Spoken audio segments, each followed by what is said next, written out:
Cat walk से लेकर जब तक ये मीडिया हाइप नहीं बनी थी उससे पहले तो वैसा ही चल रहा था। चल रहा होगा और हो भी सकता है कि इसमें पैसे की वजह से ही वो कैट वॉक हुई हो।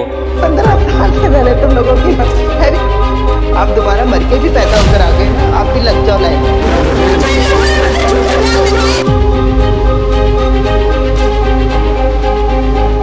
बड़े बड़े सियासतदान, यहाँ तक के साबिक गवर्नर्स के नाम आ रहे हैं। पुलिस के कुछ ऐसे अफसरान भी हैं, सियासतदानों के बच्चे भी हैं, कुछ ऐसे एक्टर एक्ट्रेस भी हैं। कोई अपने दोस्त के लिए मुंसलिक होगा, कोई अपने रिश्तेदार के लिए मुंसलिक होगा। बहुत लोगों के इसमें नाम हैं। जब 2-3 कंज्यूमर सामने आ जाते हैं, आपको नहीं लगता केस और मजबूत हो जाएगा? मिसाल के तौर पे मैंने एक शॉप से गया और मेरा इस पेन से ताल्लुक है कि मैंने इससे अपना काम लेना है। मुझे ये नहीं सरोकार कि ये पेन कैसे बना। तो जब इस पेन की इन्फॉर्मेशन नहीं है तो जो मंशियात, वो भी कोक जैसी मंशियात, वो उसे ये थोड़ी बताएगा कि इसका मैन्युफैक्चर कौन है। सुना है डील विल भी लगाती थी। अगर 15,000 वाली लोगे तो उसमें ये क्वालिटी है, 18,000 वाली लोगे तो ये क्वालिटी है, 25,000 की ले लोगे ये क्वालिटी है, और बाकायदा उसको बड़े इत्मीनान से डिफाइन भी कर दी है कि ये 50,000 में भी कहीं नहीं मिलेगी। चंद साल कबल DHA के इलाके में एक फ्लैट के अंदर एक ब्लास्ट हुआ था। मंशियात के मिक्सचर को मजीद मिलाया जाता था और एक नई मंशियात तैयार की जाती। जब वहां तफ्तीशी टीमें पहुंची थी और सीनियर अफसरान पहुंचे थे, इस चीज की निशानदेही की गई थी। केमिकल आपस में इन्वॉल्व हुए तो उसकी वजह से वो ब्लास्ट हुआ। जो कराची में गिरफ्तारी है उसको भी मुबैना तौर पर थोड़ा सा मशकूक करार देते हैं। जिस फ्लैट का FIR के अंदर, मुकदमे के अंदर जिक्र किया गया है, वहाँ एग्जिस्ट ऐसे नहीं करता कि उस फ्लैट के अंदर पहले से कोई फैमिली और उसका दावा है कि हम 6 से 7 साल से इसी फ्लैट में रह रहे हैं। जो अभी एक्टिव इसका गैंग चला रहे थे वो आउट ऑफ सिटी या आउट ऑफ प्रोविंस भाग गए। कराची में एक अनम नाम की खातून सामने आ रही है कि वो जो है वो इसका कराची का सेटअप संभालती थी, तो उसको उस तक भी अभी तक पुलिस नहीं पहुंच सकी। स्पेसिफिकली एक मंशियात के ऊपर इसने काम करना शुरू किया और वो है कोक। ये लाहौर में भी इसका सेटअप था, ये वहां भी मंशियात सप्लाई करती थी। इस्लामाबाद, कोयटा और दीगर शहरों में भी जो है वो इस तरह की मंशियात ये बड़ी आसानी से सप्लाई कर दी। 1995 में कराची में पैदा होने वाली पिंकी इंटरनेशनल मार्केट के अंदर एक बहुत बड़ा ब्रांड बन गई।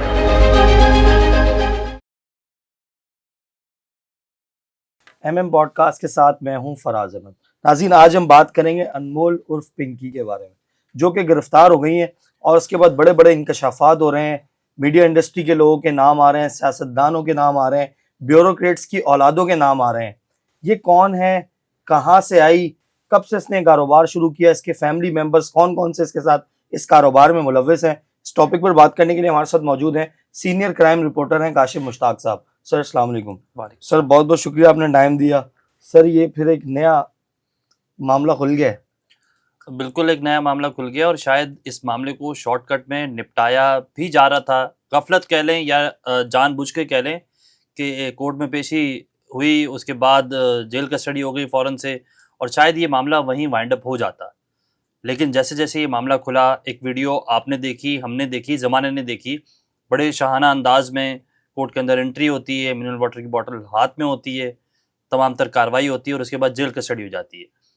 उसके बाद ये वीडियो वायरल होती है। जब ये वीडियो मंजर-ए-आम पर आती है, मीडिया ट्रायल होता है, तो तमाम तर कानून नाफिज करने वाले इदारे हों, पुलिस हो, उन तमाम तर लोगों को जो है वो देखती है, हरकत में आती है और एक नए केस के अंदर, एक नई चीज़ के अंदर इसका रिमांड हासिल करने के लिए कोशिश की जाती है। ये स्टोरी शुरू होती है अगले दिन फिर कि रिमांड हासिल किया जाए।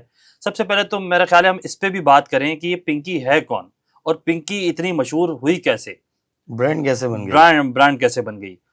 1995 में कराची में पैदा होने वाली पिंकी इंटरनेशनल मार्केट के अंदर एक बहुत बड़ा ब्रांड बन गई। 2006 में कराची से ये लाहौर मुंतकिल हुई। 2008 में ये किसी और के लिए काम करती थी। 2008 में इसने काम करना शुरू किया, मुख्तलिफ पार्टीज़ के अंदर, मुख्तलिफ बेंगलोज के अंदर ये जाती थी, वहाँ किसी और की मंशियात किसी और के तरीके से कमीशन के तौर पर सप्लाई करने लगे। इसको उस काम में मज़ा आने लगा। हमने ये चीज़ मूवीज़ में देखी है। उसकी अमली जो जामा है वो इस पिंकी ने पहना दिया कि कैसे ये इसने काम किया। उसके बाद इसको ये समझ आई कि ये तो एक प्रॉफिटेबल बिज़नेस है और इसको अपनाना चाहिए और इसमें काम करना चाहिए। फिर इसने काम करना शुरू किया। स्पेसिफिकली एक मंशियात के ऊपर इसने काम करना शुरू किया और वो है कोक। कोकेन को सिर्फ ये सप्लाई करती थी। पहले लाहौर में सप्लाई हुई, कराची में हुई, कराची में नेटवर्क बढ़ा, कराची में डोर टू डोर लोगों तक पहुंचना शुरू हुई। इंफॉर्मेशन के थ्रू पहुंचना शुरू हुई। उसके बाद ये ना सिर्फ कराची के डोर टू डोर इंफॉर्मेशन के थ्रू, बल्कि तालीमी इदारों के अंदर नौजवान नस्ल तक ये पहुंचना शुरू हुई, और बाकायदा एक फ़ोन कॉल्स पर, एक चीज़ों पर इसकी तमाम तर कार्रवाई हो जाती थी। आपको इससे हैरानकुन बात बताऊं, अगर किसी ने अपने आप को छुपाना हो तो वो अमूमन हमने देखा है कि कैश में डील करता है। इस मामले के अंदर तमाम तर कार्रवाई होती ही ऑनलाइन थी। आप बैंक अकाउंट में पैसे ट्रांसफर करें, उसके बाद स्क्रीनशॉट दें, स्क्रीनशॉट के बाद आपको एक लोकेशन बता दी जाएगी जो आपके घर के या आपके किसी भी मामले के नियरेस्ट होगी, जिसको भी मंशियात चाहिए। उसके बाद उसकी पिन लोकेशन होगी, उस पिन लोकेशन पे वो पैकेट फेंकने के बाद वहाँ से वो लोकेशन और उस वहाँ की तस्वीर, मेरे पास मोबाइल में तमाम तर चीज़ें मौजूद है, वो लोकेशन जो है वो भेज दी जाती थी। आप आएंगे, वहाँ से अपनी लोकेशन तलाश करेंगे, चीज़ उठाएंगे, ना कोई बंदा आपके पास आया, ना कोई राइडर आपके पास आया, ना आपके पास किसी की इन्फॉर्मेशन है। और इसकी ये एक नहीं, दो नहीं, मुतअद्दिद ऐसी ऑडियोज़ सामने आ गई हैं।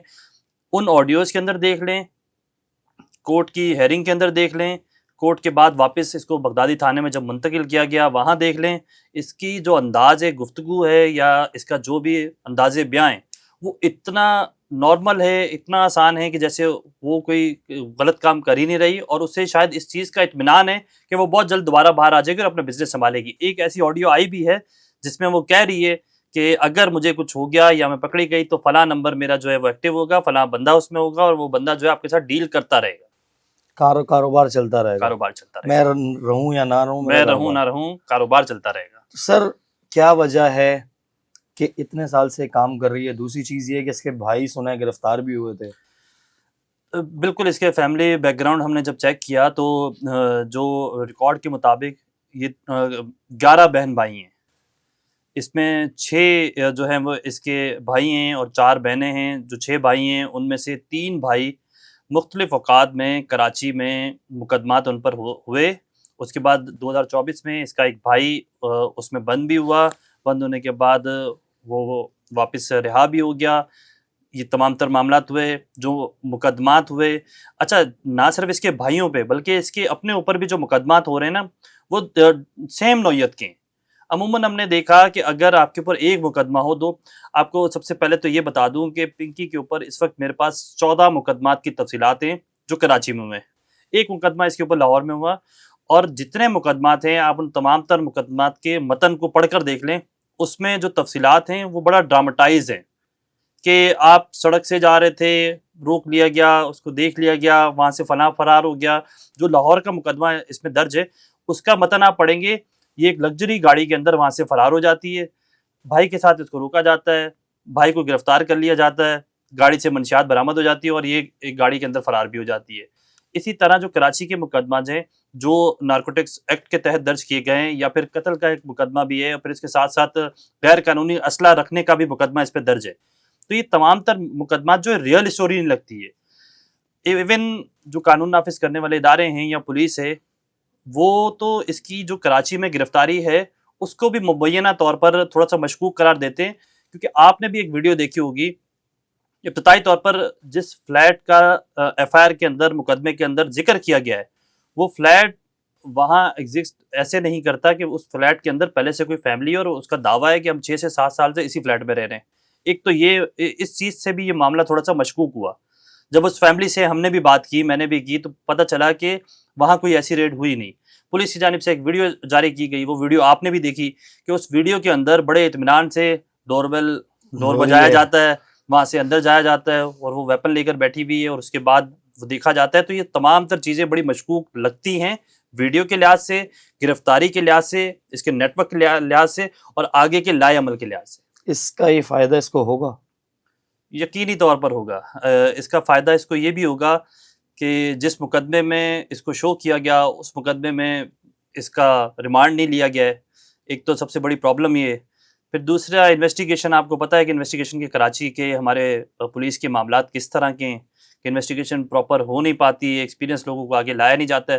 टीम बनाई है, अभी हमें पता चला है कि एसपी इन्वेस्टिगेशन सिटी हैं, एसपी इन्वेस्टिगेशन साउथ हैं जो इसको प्रॉपर इन्वेस्टिगेट कर रहे हैं। इवन जब जेल से कस्टडी इसकी लेने गए थे तो मैं खुद भी साथ था, मैंने देखा कि बाकायदा जिसको कोर्ट में पेश जब किया गया था तो एक एहलकार के साथ पेश कर दिया गया था, और जब इसे दोबारा मीडिया ट्रायल के बाद जेल से लिया गया तो बड़े प्रोटोकॉल के साथ इसको लिया गया है, और उस प्रोटोकॉल को फॉलो करते हुए अब इससे मजीद आगे की इन्वेस्टिगेशन की जा रही है। सर इसके साथ मुलाकात हुई है अभी?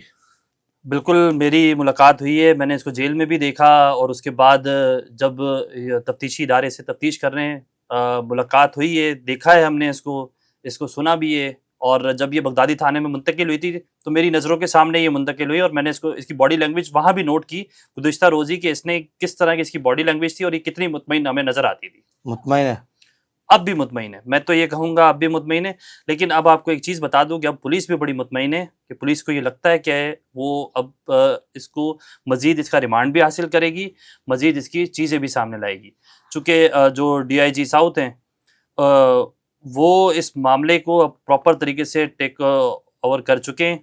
उन्होंने ना सिर्फ Sindh police, Karachi police, south police को एक्टिव कर दिया है, बल्कि उनकी जानिब से IG पंजाब को भी लेटर लिख दिया गया है, डायरेक्टर ANF को भी लेटर लिख दिया गया है कि वो तमाम तर तफसीलात, अगर पंजाब में इसके खिलाफ जो मुकदमा मैंने आपको बताया भी कि लाहौर में भी है, अगर कोई मुकदमा में उसमें इसकी गिरफ्तारी डाली जाए। और ANF को लिखा गया है कि चूँकि जो इसकी बैंक स्टेटमेंट्स निकली हैं तो उसमें ऑनलाइन ट्रांजैक्शन बहुत ज़्यादा है, तो वो यकीनी तौर पर ANF उसको देखे कि अगर मंशियात के उसमें हुई है तो मंशियात के हवाले से उसकी डिटेल जो है वो इकट्ठी की जाए। सर ये अपने अकाउंट में पैसे मंगवाती थी?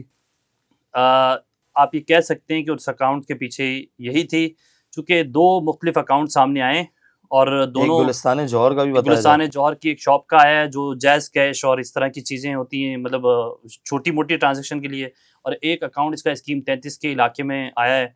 तो जो गुलिस्तान जौहर की एक शॉप का है वहाँ से एक दिशान नामी बंदे को वो उठाया भी गया है, और वो बैंक स्टेटमेंट जो हैं वो भी काफ़ी हद तक क्लियर बताती हैं कि अच्छा जो दिशान नामी बंदे को उठाया गया है एक शॉप से जो ऑनलाइन ट्रांजैक्शन करता था, और जो बैंक का अकाउंट है, उन दोनों अकाउंट्स का आपस में भी लिंक है कि उस अकाउंट से उस अकाउंट में भी पैसे ट्रांसफ़र हो रहे हैं और वहाँ से यहाँ भी पैसे ट्रांसफ़र हो रहे हैं। तो एक तो ये कनेक्ट मिल गया, दूसरा जिस दिशान नामी बंदे को इसमें उठा लिया गया है उससे जब इंटेरोगेट किया गया तो उसकी जानिब से बताया गया कि वाकई इसमें जो पैसे थे वो कैसे ट्रांसफ़र होते थे और उसको कैसे जो है वो आगे पहुँचाए जाते थे। सर रोज़ाना की बुनियाद में कितने की ये बेच लेती थी ये सारे अपनी कोक वोक, इसकी रोज़ाना की कितनी सेल थी? देखिए बैंक स्टेटमेंट से मैंने देखा कि आप जनवरी से अगर मंथ वाइज उठाना शुरू करें तो 2-3 महीनों की तो मैंने कंटिन्यूसली देखी, तो एक महीने की इसकी आ रही है कि 56 लाख रुपए एक महीने की ट्रांजैक्शन जो है वो सामने आ रही है। और ये सिर्फ अब तो पुलिस के पास 2 अकाउंट्स सामने आए, पता नहीं कितने इसके पास अकाउंट्स होंगे, और जिन कस्टमर्स पर इसको ट्रस्ट हो जाता था उसको ये बड़ी क्वांटिटी में मंशियात फराहम करती थी। ये भी एक पॉइंट है कि मैं आपको बताऊं, आप अगर मिसाल के तौर पे इसके नए कस्टमर हैं तो ये आपको 1 ग्राम कोकेन से ज़्यादा मंशियात फराहम नहीं करेगी। अच्छा। ये इसकी बिजनेस की पहली टर्म एंड कंडीशन थी।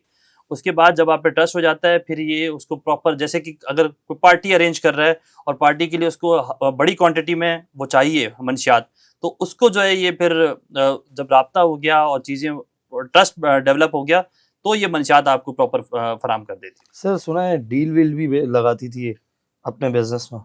बिल्कुल ऐसा था। ऑडियोज के अंदर कुछ सुना है? ऑडियोज़ के अंदर भी है और वैसे भी वाकई ये डील लगाती थी।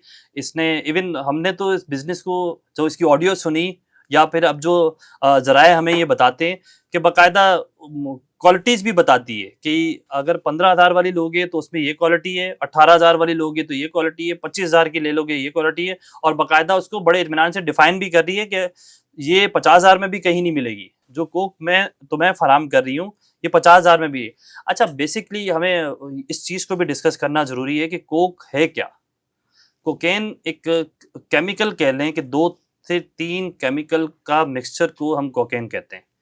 अब इसके पास से केमिकल भी बरामद हुआ है जिसको फॉरेंसिक के लिए भेजा गया है, वो आएगा उससे पता चलेगा कि क्या था। ये जिस उस मंशियात के अंदर, उस कोक के अंदर वो जो केमिकल मज़ीद एक्स्ट्रा ऐड करती थी, वो उसके नशे को, उसके मज़े को मज़ीद डेवलप करता था। तो अब जो उसका नशा और मज़ीद उसकी जो चीज़ें डेवलप होती थी, उससे पता चलेगा कि उस केमिकल के अंदर क्या था और ये किस किस्म की मंशियात को आगे प्रमोट करती थी। इसीलिए पिंकी एक ब्रांड बनी हुई थी। सर सुना है कि ये कोक मेकर भी थी? इसको आप मैं कह सकते हैं कि अगर तीन केमिकल्स को आपस में मिलाएं तो एक जो है वो उसमें एक मजीद केमिकल डाला तो इसको मैकिंग करके उसका एक टेस्ट जो है वो डेवलप किया जाए। आपको एक मज़े की बात बताऊं, मेरी एक बहुत सीनियर अफसर से बात हो रही थी तो उनकी जानिब से भी मुझे ये बताया गया कि चंद साल कबल डीएचए के इलाके में एक फ्लैट के अंदर एक ब्लास्ट हुआ था। जी। वो सबको ये लगा था कि शायद वो सिलेंडर ब्लास्ट है और इस तरह का है।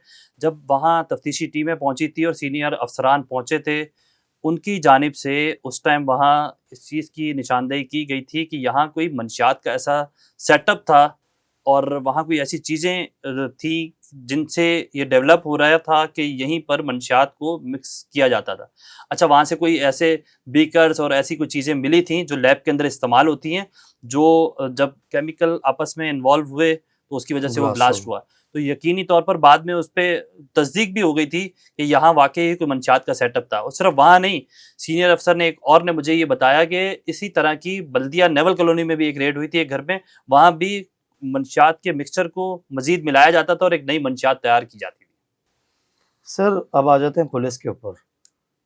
पुलिस, साउथ की पुलिस, इसके अलावा कराची पुलिस क्या कर रही थी सर? पिछले 12-13 सालों से काम हो रहा है और इतना ऑडियो के अंदर सुना जाता है, आप अभी स्क्रीनशॉट भेजें, पैसों का 10 मिनट में आपकी लोकेशन के ऊपर बंदा होगा। देखिए, यही तो मुनज़्ज़म नेटवर्क था। ये सवालिया निशान यकीनी तौर पर है, पुलिस के लिए है, उन इदारों के लिए। डायरेक्टली डोमेन मंशियात का पुलिस के साथ नहीं है, दीगर इदारे हैं, एएनएफ है। जिनका एएनएफ काम का ही यही है। काम था कि इस चीज़ को देखती, रोकती, समझती। तो ये चीज़ कैसे इतनी आगे तक बढ़ गई। उसके बाद जैसे मैंने आपको बताया कि इस पिंकी के 3 भाई थे। अब ये पिंकी सिर्फ कराची में काम नहीं करती थी, कराची में मुख्तलिफ जामियात पे भी काम करती थी, मुख्तलिफ तालीमी इदारों पर भी काम करती थी। उन तालीमी इदारों के लिए जो इसके पास नेटवर्क था वो 6 से 7 लोगों का था, उसमें भी ख़वातीन शामिल थीं। उन नेटवर्क को भी ये चलाती थी। अब इतना बड़ा नेटवर्क इतने तरीके से, और सिर्फ ये कराची शहर की बात हम नहीं कर रहे, ये लाहौर में भी इसका सेटअप था, ये वहाँ भी मंशियात सप्लाई करती थी। फिर उसके बाद ये इस्लामाबाद और जो हमारी सोर्सेस हैं वो दावा करती हैं कि कोयटा और दीगर शहरों में भी जो है वो इस तरह की मंशियात ये बड़ी आसानी से सप्लाई कर दी। आखिर इसका इतना नेटवर्क होगा? मेरे पास जो इसकी ये इंटेरोगेशन रिपोर्ट है, इसमें बाकायदा राइडर्स के नाम भी सामने आ गए कि कौन से राइडर इसके भरोसे के थे, जिन पर ये ट्रस्ट करती थी और ट्रस्ट करने के बाद उनको एक लोकेशन से दूसरी लोकेशन पर मूव करवाती थी। सर कितने गिरफ्तार हो चुके हैं इनमें से? अब तक इनमें से तो पुलिस का दावा है कि ज़ीशान को गिरफ्तार कर लिया है, और जो इंटेरोगेशन रिपोर्ट है उसमें जो नाम कुछ और भी इसी के नेटवर्क के लोगों के हैं, तो उनमें से कुछ लोग माजी में भी गिरफ्तार हुए हैं, कुछ लोग जेलों में हैं भी। साउथ पुलिस की जानिब से भी ये दावा किया गया है कि वाकई उनमें से कुछ लोग जेलों में भी हैं, कुछ लोग रिहा भी हो चुके हैं, कुछ लोग किसी और केस में कहीं और बंद भी हो गए हैं। तो मजमूई तौर पर अभी कोई तादाद पुलिस के पास नहीं है, डेटा इकट्ठा किया जा रहा है। दिशान की गिरफ्तारी को कंफर्म कर दिया गया है कि दिशान को गिरफ्तार कर लिया है, और उससे बैंक की तफसीलात भी तमाम तर सामने आ गई। सर ज़राए बता रहे हैं कि जो अभी एक्टिव इसका गैंग चला रहे थे वो आउट ऑफ सिटी या आउट ऑफ प्रोविंस भाग गए। बिल्कुल ऐसा है, उसमें बहुत सारे ऐसे लोगों के नाम भी हैं और मेरे पास वो नाम मौजूद भी हैं कि जिसमें जो इसका साथ भी देते थे, जो इसके मेन कैरेक्टर थे, जिसमें एक अनम नामी खातून भी, ये कराची में चूँकि डायरेक्टली खुद डील नहीं करती थी। अच्छा, तो हैवी बंदी थी। हैवी बंदी थी। तो जो कराची में एक अनम नाम की खातून सामने आ रही है कि वो जो है वो इसका कराची का सेटअप सँभालती थी, तो उसको उस तक भी अभी तक पुलिस नहीं पहुँच सकी है। उसकी गिरफ्तारी को भी यकीनी बनाना चाहिए। और वैसे भी मैं नहीं समझता कि ये एएनएफ को, पुलिस को या इन इदारों को, मेरा ख़्याल है कि इसमें एफआईए को भी इन्वॉल्व होना चाहिए, बैंकिंग सर्कल को, कि इसकी बैंक की तमाम तर तफसीलात जो हैं उसे वाज़ेह किया जाए। और ये तो बहुत अच्छी बात है कि ये बैंक के अंदर ट्रांसफ़र करती थी, ताकि केस और मजबूत हो जाएगा। इसका जो ट्रांज़ैक्शन है ना, वो सारी चीज़ें आपके सामने हैं। अगर ये चीज़ें कैश में होती तो शायद ये मुश्किल होता कि इसकी ट्रांज़ैक्शन को या इसकी तमाम तर रकम की जो इधर-उधर मुंतकिली है, उसको आसानी बनाने के लिए तो ये अच्छी चीज़ है कि तमाम तर तफसीलात इनको बैंक से मिल जाएँगी। और उस स्टेटमेंट से जो बैंक की तरफ से हासिल कर सकते हैं, उसमें ये भी पता चल जाएगा कि अगर कोई फराज़ नामी शख्स इनसे मंशियात खरीदता था, तो वो कितनी बार खरीदता था, जो इसका रेगुलर कस्टमर था, जो इसका कम रेगुलर कस्टमर था, वो तमाम तर चीज़ें सामने आ जाती। सर क्लाइंट की आपने बात की, एक छोटी सी बात ये है कि मुझे ये बताएं, अभी तक कोई क्लाइंट को सामने नहीं लाया गया? और दूसरा सवाल ये है इसके साथ, जो मुकदमात बनाए गए हैं, क्या आपको लगता है इतने पावरफुल हैं कि पुलिस इसको कुछ दिन रोक पाएगी अपने पास? देखें, मुकदमात तो इसके पे 1-2 नहीं है। 15-16 मुकदमात हैं। जो उसका मुकद मतन इतना मजबूत है। नहीं, उसका मतन पहली तो बात इतना मजबूत नहीं है, और दूसरी चीज़ ये कि अगर मतन मजबूत हो भी, तो इन्वेस्टिगेशन इतनी मजबूत कहाँ से करेंगे? यही आईओज़ सर हैं, अब तो यही पीएसपी एसआईओज़ हैं। अफसरान आ गए हैं सर। बिल्कुल अफ़सरान इसमें इन्वॉल्व हैं, लेकिन ये फ़राज़ आप भी जानते हैं बखूबी से कि इतना आसान ये नहीं है कि किसी को आप इसी तरह जो है वो केस को प्रोलॉन्ग कर दें। बिल्कुल रिमांड मज़ीद ले सकेंगे, पुलिस लेगी भी, और उसके बाद का आगे का ट्रायल देखना है। दूसरी आपने कंज़्यूमर की बात की कि कंज़्यूमर तक पहुँचेंगे या नहीं पहुँचेंगे। देखिए, कंज़्यूमर तक पहली तो बात है कि पहुँच भी जाते हैं, तो क्या उनकी शनाख्त सामने लाना, मैं नहीं समझता कि उनकी शनाख्त सामने लानी चाहिए, और शायद यही एक रीज़न है कि हमेशा इस तरह के केसेस में जो कंज़्यूमर हैं, उन्हें ब्लैकमेल कर दिया जाता है। उनको नाम सामने आने की वजह से वो साइडलाइन हो जाते हैं। मैं बहुत सारे ऐसे लोगों को भी जानता हूँ जो मंशियात के एडिक्ट हैं, और उसके बाद वो बज़ाते खुद भी मंशियात छोड़ना चाहते हैं, लेकिन नहीं छोड़ पाते। शायद कुछ लोग छुपाते इसलिए हैं कि वो रिहैब का जो है वो सामना नहीं करना चाहते, या फिर अगर वो रिहैब तक जाएँगे, लोगों को बताएँगे, तो पता चल जाएगा कि ये शख्स मंशियात का आदी है। तो लोग किसी न किसी हद तक फैमिलीज़ हों, वो इन चीज़ों को छुपाते हैं, और शायद छुपाने की वजह से करके ये मामलात इस तरह बढ़ते जा रहे हैं। वरना लोग इलाज करवाना ज़रूर चाहते हैं, जो रिहैब सेंटर्स हैं, उनके पास जाना चाहते हैं, उनसे मेडिसिन लेना चाहते हैं, उनसे वो एक जो उनका प्रोसेस है उसको फ़ॉलो करना चाहते हैं। लेकिन बहुत सारी ऐसी वजूहात है ताकि शनाख्त सामने ना आए, तो इसलिए करके वो सामने भी नहीं जाते। बताया जा रहा है कि पुलिस को भी इसने भारी रकम रिश्वत देती थी, माहाना हफ्तावार भी, खास तौर पे डिस्ट्रिक्ट साउथ की पुलिस को। बिल्कुल, मुबैना तौर पर कुछ ऐसे लोगों के नाम सामने आए हैं जिसमें उन्होंने रिश्वत ली भी, और उनको इसके नेटवर्क का पता भी था। जो स्पेशल ब्रांच की रिपोर्ट 1 साल पहले सामने आई थी, उसमें भी इस तरह की चीज़ों का ज़िक्र था कि मतलब उसमें सारी चीज़ें एक्सप्लेन की हुई थी। उसमें बताया गया हुआ था कि इसके साथ कौन-कौन से लोग मुलविस हैं, किन-किन जगहों पर ये जाकर मंशियात इसकी सप्लाई होती है। तो तमाम तर चीज़ें पुलिस को पहले से पता थी, और मुबैना तौर पर इस पे रिश्वत ली गई होगी या रिश्वत ली जाती होगी, चाहे निचले लेवल से लेते हों या ऊपर लेवल से लेते हों, या जो भी सर्कमस्टेंसेस हो। ये मामलात होते होंगे तो अब तक ये नहीं गिरफ्तार हुई, और ये मामलात होते होंगे तो अभी तक इस तरह के मुकदमात होते रहे। वरना जो अभी इन्वेस्टिगेशन की जा रही है, अभी भी तो तमाम तर सीनियर अफसरान एक्टिव हो गए। अभी भी डीआईजी साउथ की जानिब से इस केस को प्रॉपर टेक ओवर कर लिया गया है। प्रॉपर एक-एक चीज़ पे बड़ी बारीक-बीनी से तफ्तीश की जा रही है कि अब देखा जा रहा है कि इस मामले को, तो ये पहले भी हो जाना चाहिए था। सर कंज्यूमर की हम बात कर रहे थे, अगर 2-3 कंज्यूमर सामने आ जाते हैं, आपको नहीं लगता केस और मजबूत हो जाएगा? नहीं, वो सामने अगर आ भी गए केस मजबूत हो सकता है, लेकिन वो तो एंड कंज्यूमर है ना।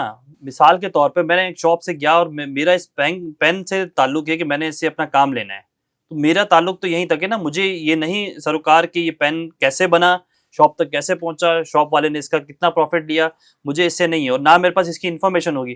तो जब इस पेन की इन्फॉर्मेशन नहीं है, तो जो मंशियात, वो भी कोक जैसी मंशियात सप्लाई कर रहे हैं, वो उसे ये थोड़ी बताएगा कि इसका मैन्युफैक्चरर कौन है, गवाही ये तो कहाँ दे से कौन सकता है कि इससे खरीदी है। किससे, ये यकीनी तौर पर ये गवाही भी बन सकती है, और ये जो बैंक स्टेटमेंट के अकाउंट्स नंबर है, उसमें सारी चीज़ें वाज़ेह सामने आ सकती हैं। तो उसमें लिखा हुआ होगा कि फराज ने 1 वीक के अंदर 2 बार मंशियात खरीदी, फराज ने 1 महीने के अंदर 10 बार मंशियात खरीदी, फराज का ये अकाउंट नंबर है, इतने पैसे फराज जो है वो ट्रांसफ़र कर चुका। तो वहाँ से फराज की डिटेल सामने आएगी, और इस तरह के जो रेगुलर कस्टमर होंगे, उनमें ये भी शक व शुबा जाएगा कि क्या फराज अपने लिए मंशियात खरीदता था, या फिर फराज भी मंशियात लेने के बाद आगे बिजनेस करता था। चूंकि जो रेगुलर कस्टमर और बड़ा कस्टमर होगा, वो जरूरी तौर पर ये देखेगा कि सारी आगे भी कुत्तों उसके भी में। कस्टमर होंगे, तो उसको पकड़ना जरूरी है कि अगर कोई इस तरह का कस्टमर इसमें शामिल है, उसे पकड़ेंगे। सर इंकशाफात की बात कर लेते हैं। बड़े-बड़े सियासतदान, यहाँ तक के साबिक गवर्नर्स के नाम आ रहे हैं। तो सर अभी तक कितने लोगों के नाम आ गए हैं और कौन-कौन सी शख्सियात हैं? चले हम नाम नहीं लेते, लेकिन ये कौन-सा, ये हम कह सकते हैं कि क्रीम है कराची की? बिल्कुल, बहुत सारे लोग इसमें सामने आ रहे हैं। मुबैना तौर पर पुलिस के कुछ ऐसे अफसरान भी हैं, मुबैना तौर पर ऐसे सियासतदानों के बच्चे भी हैं, कुछ ऐसे एक्टर एक्ट्रेस भी हैं कि जो इस तरह के तमाम तर इस पिंकी से, या इस पिंकी का जो नेटवर्क है उससे राब्ते में रहे हैं। लेकिन किस हद तक राब्ते में थे, किस लिए राब्ते में थे, ये जानना भी ज़रूरी है। एक खातून पुलिस अफ़सर का भी नाम इसमें आ रहा है कि वो राब्ते में थी। उससे मतलब ये भी ज़ाहिर किया गया कि वो खातून अफ़सर जो थी, वो शायद इसलिए राब्ते में थी कि उसका पिंकी के साथ कोई ताल्लुक था, लेकिन जब हमने उसको मज़ीद इंटेरोगेट किया तो हमें पता चला कि उस खातून अफ़सर ने जो पिंकी का भाई है उसे डिफेंस से गिरफ्तार किया था। तो चूंकि उसने इसके भाई को गिरफ्तार किया था तो उसके भाई से और इसके नेटवर्क से राब्ते में लेने के लिए करके उसने इंटेरोगेशन कर रही थी। तो उसका उस इंटेरोगेशन की हद तक रोल था। उसका इस मंशियात से कोई ताल्लुक नहीं था। तो खुदा ना खास्ता वो जो खातून पुलिस अफसर है वो खुद इसमें इन्वॉल्व नहीं थी। तो ऐसे बहुत सारे ऐसे भी करैक्टर इसमें होंगे कि जो किसी न किसी वजह से इसके साथ मुंसलिक होंगे। कोई अपने दोस्त के लिए मुंसलिक होगा, कोई अपने रिश्तेदार के लिए मुंसलिक होगा, कोई किसी चीज़ के लिए मुंसलिक होगा कि उनके कोई सर्कल के अंदर कोई ऐसा बंदा ड्रग्स का लेता होगा कि जिनके लिए वो करता होगा। तो ये चीज़ें बहुत ज़्यादा बारीक बीनी से देखनी चाहिए। बहुत लोगों के इसमें नाम हैं, यकीनी तौर पर हैं, लेकिन उन नामों से सर कुछ नहीं ऑन होता। ड्यूटी पीएसपी अफसरान के भी नाम है, बिल्कुल हैं, मैंने बताया ना आपको जो पुलिस अफ़सर का जिसका मैं ज़िक्र कर रहा हूँ, लेकिन वो खातून ऑन ड्यूटी होने के बाद यूज भी करते हैं सर। यूज़ भी करते हैं, बिल्कुल उनके नाम हैं, लेकिन इंटेरोगेशन देखते हैं किस हद तक जाती है और कहाँ तक जाती है। जब वो आगे जाएगी, उसमें चीज़ें पता चलेंगी। अब या तो माज़ी में जो केसेस होते थे, उनमें भी चीज़ों के नाम छुपा लिए जाते थे, डंप कर लिए जाते थे, या फिर उन लोगों के भी नाम इस तरह सामने आएँगे और पता चलेगा कि ये लोग भी इसमें मुलविस सर आपको लगता है इस पूरे घिनौने कारोबार के अंदर और जो कंज्यूमर है वो इतनी अहम शख्सियात हैं कि अरमगान वाले केस की तरह नाम बाहर आ पाएंगे? बहुत मुश्किल है। मैं नहीं समझता कि आ सकेंगे। मुझे नहीं लगता कि तफ्तीश किस हद तक आगे जाएगी।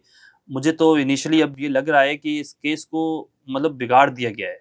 ये केस सिंपल केस था, उसे आसान कर किया जाता। मंशियात का केस था, मंशियात को फ़ोकस करना चाहिए था। आपको याद होगा जब मुस्तफ़ा आमिर को कत्ल किया गया था तो उसके जो अहल खाना थे, जब हम उनसे बात करते थे तो वो बार-बार कहते थे हमारे केस को कभी एफआईए की जानिब लेके जाया जाता है, कभी किसी तरफ लेके जाया जाता है, कभी गाड़ियों की, कभी मनी लॉन्ड्रिंग की, कभी मनी ट्रायल की बात कर दी जाती है। हमारा घर का फर्द, हमारे घर का बेटा जो है वो इसमें कत्ल हुआ है, हमें उसकी तफ्तीश करनी 302 है। सीधा सीधा। उनका मुतालबा यही था। तो जो जिस केस में पिंकी के ऊपर जो मुकदमात है 10 के करीब तो मुकदमा सिर्फ मंशियात के। तो मंशियात के मुकदमात में इसकी गिरफ्तारी नहीं हुई है। मंशियात के मुकदमे में उसका वो आपको नहीं मिला है जो ट्रायल उसको मिलना चाहिए था। उसको शो ज़रूर कर दिया गया मंशियात के मुकदमे में, लेकिन जो प्रॉपर इन्वेस्टिगेशन होनी चाहिए थी वो मंशियात के हवाले से होनी चाहिए। होगी, लेटर शुरू कर दिए गए हैं, खत लिखे जा रहे हैं, बताया जा रहा है, कहा जा रहा है, लेकिन उसके साथ-साथ दीगर इदारों को भी एक्टिव किया जा रहा है कि इसको जाँचा जाए। सर आखिरी सवाल आपसे, क्या लगता है पिंकी कुछ दिनों बाद बकरा ईद के आसपास बाहर होगी? जिस तरह के मामला चल रहे हैं, अगर इतनी मीडिया हाइप ना होती तो शायद पिंकी आने वाले कुछ दिनों में बाहर होती, बहुत और जल्द बाहर बाहर होती। होती और बाहर ही होती, बिल्कुल ऐसे ही। और ये नेटवर्क जितने जो ऑडियो आपने इसकी सुनी होगी जिसमें बड़े धड़ल्ले से कह रही है कि मैं रहूं ना रहूं, कारोबार बिजनेस कर। चलता रहेगा, तो शायद ये बाहर होती। अब भी लगता ये कि ये बाहर आ जाएगी, इतनी स्ट्रॉन्ग चीज़ें नहीं होंगी, लेकिन चूँकि एक मीडिया ट्रायल हो गया है, बहुत सारी चीज़ें खुलकर सामने आ गई हैं, जो चीज़ें एक आम शहरी को नहीं पता थी, वहाँ तक ये चीज़ें बड़ी आसानी से पिक्चर क्लियर हो गई है। बजात मतलब मैंने तो यहाँ तक भी देखा आप है, लोगों ने ब्रांड बना दिया है सर वाकई इसको। वो ब्रांड बन भी गई है। और मैंने एक बड़ी मैं ट्रोल कर रहा था तो मुझे पता चला कि सीरियस पोस्ट मैंने एक देखी कि जिसमें खातून का नाम पिंकी है और वो ये कहती है कि मैंने अब पिंकी अपना नाम तब्दील कर देना है चूँकि ये नाम बदनाम हो गया है। तो अब पिंकी एक ब्रांड भी बन गया और ये नाम इतना मशहूर हो गया है कि अब बदनाम भी हो गया है। तो लोग इससे अब पीछे भी हटेंगे। सर सुना है पैसा भी चल रहा है अभी आजकल, भरपूर पैसा चल रहा है। देखिए पैसा तो आप किसी भी वो जो केस में जाएं, कैट वॉक से लेकर अब तक, जब तक ये मीडिया हाइप नहीं बनी थी उससे पहले तो पैसा ही चल रहा था। चल रहा होगा और हो भी सकता है कि इसमें पैसे की वजह से ही वो कैट वॉक हुई हो। ये भी हो सकता है कि मुहाफिज पैसे बन की, गए थे सर पुलिस वाले, बिल- आपने देखा पीछे। बिल्कुल ऐसा ही है। आपको याद होगा कि प्रेस क्लब के बाहर एक जो खवातीन का एहतजाज था वो पहुंची थी। वो खवातीन के एहतजाज के लिए जब पहुंची थी उन्हें बाकायदा घेरा गया। घेरने के बाद जो है वो उन्हें थाने मुंतकिल किया गया। फिर बड़े लोगों की गिरफ्तारियां। इन्वॉल्वमेंट हुई। उसके बाद उन्हें रिहा कर दिया गया। फिर उनके साथ एक मीटिंग की गई। तो उन पे कोई मुकदमा दर्ज नहीं था। मुकदमा दर्ज तो पिंकी के ऊपर था और एक भी नहीं था। बहुत सारे मुकदमा दर्ज हैं इसके ऊपर। जब इतने सारे मुकदमा थे उसके बावजूद उसको इतने प्रोटोकॉल के साथ, इतने बड़े बेहतरीन अंदाज के साथ लाया जा रहा है, वापस लेके जाया जा रहा है। तो आखिर कुछ तो इसमें ऐसा है ना कि कोई ना कोई चीज़ मुलविस होगी। बहुत बहुत शुक्रिया काशिफ मुश्ताक साहब, आपने टाइम दिया। नाज़रीन, ये थे काशिफ मुश्ताक साहब, इन्होंने बताया पिंकी डॉल क्या है और कौन सा ब्रांड है और ये कितना बड़ा ब्रांड अब तक बन चुका है। अब तक के लिए इतना ही, मुझे इजाज़त दीजिए, अल्लाह हाफिज़।